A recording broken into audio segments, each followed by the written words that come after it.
Price ദൈവനാമത്തിന് മഹത്വമുണ്ടാകട്ടെ. ഇങ്ങനെയൊരു പ്രസ്ഥാനം ഉണ്ടെന്ന് എനിക്ക് അറിയത്തില്ലായിരുന്നു. ഇപ്പോഴാണ് ഞാൻ വിചാരിച്ചിരുന്നു ഇവിടെ ആദ്യമായിട്ട് നിങ്ങൾ കൂടി തീരുമാനിക്കുന്നതാണ്. എന്നാൽ ഈ പ്രവർത്തനത്തിൻ്റെ പുറകോട്ട് ചിന്തിച്ചപ്പോൾ ഇതൊരു വലിയ പ്രസ്ഥാനമായിട്ട് എന്തുകൊണ്ട് നിന്നെന്നുള്ള കാര്യം എനിക്ക് മനസ്സിലായി.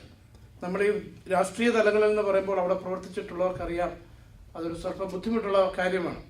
ഞാൻ ഈ നാട്ടിലോട്ട് പ്രമുഖരായ എന്നെ ഈ മീറ്റിങ്ങിന് ക്ഷണിച്ച് കഴിഞ്ഞതിന് ശേഷം ഞാൻ ഈ ന്യൂ ഇയർ പറയാനായിട്ട് 2 വ്യക്തികളെ വിളിച്ചുകൊണ്ടിരിക്കുന്ന സമയമാണ്. ഇവരെ ഒന്നും വിളിച്ചാൽ ലൈനിൽ കിട്ടത്തില്ല. ഒടുവിൽ 2 പേരെ കിട്ടിയപ്പോൾ ഞാൻ ആ കൂട്ടത്തിൽ ഇതിലൂടെ പറഞ്ഞു, ഞങ്ങളിങ്ങനെ ഒരു സംഘടന ഇവിടെ ഞങ്ങൾ ബന്ധുക്കോസുകാരെ അറിയാം, അവർ വടക്കൻ പയ്യാവ് ഞങ്ങളുടെ പേര് ഞങ്ങൾക്ക് 0 കംപ്ലയിൻസ് ആണ്. ഞങ്ങൾ വടക്കൻ പയ്യാവ് എനിക്കൊന്നും ഒരു പ്രശ്നവുമില്ല, എന്തുകൊണ്ടാണ് ഈ പറഞ്ഞാൽ മതി എന്നാണ് പറഞ്ഞേക്കുന്നത്. എന്നാലും നമുക്ക് ഓൾറെഡി ഒരു സപ്പോർട്ട് കിട്ടിക്കഴിഞ്ഞു. അതുകൊണ്ട് അങ്ങനെയുള്ള ഭാഗത്ത് അവരങ്ങനെ പറയുന്നെങ്കിലും നമുക്ക് മനുഷ്യരിൽ ആശ്രയിക്കുന്ന ദൈവമാണ് നമ്മുടെ കാര്യങ്ങളെല്ലാം ചെയ്തു തരുന്നത്.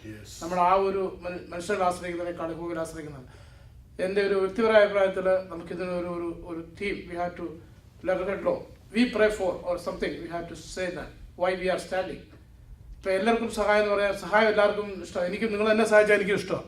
നമ്മൾ സഹായത്തിലോട്ട് പോകുമ്പോൾ anybody like this money you know ആ ഒരു ഇതല്ലാതെ നമ്മുടെ രാഷ്ട്രീയ ലെവലിൽ തീർച്ചയായിട്ടും നമുക്ക് കേരളത്തിൽ നിന്ന് അതിന് സപ്പോർട്ട് കിട്ടും. അതിനോടൊപ്പം പറഞ്ഞതനുസരിച്ച് നമുക്ക് വലിയൊരു വീതി അതിനായിട്ട് തുറന്നു കിടക്കുകയാണ്.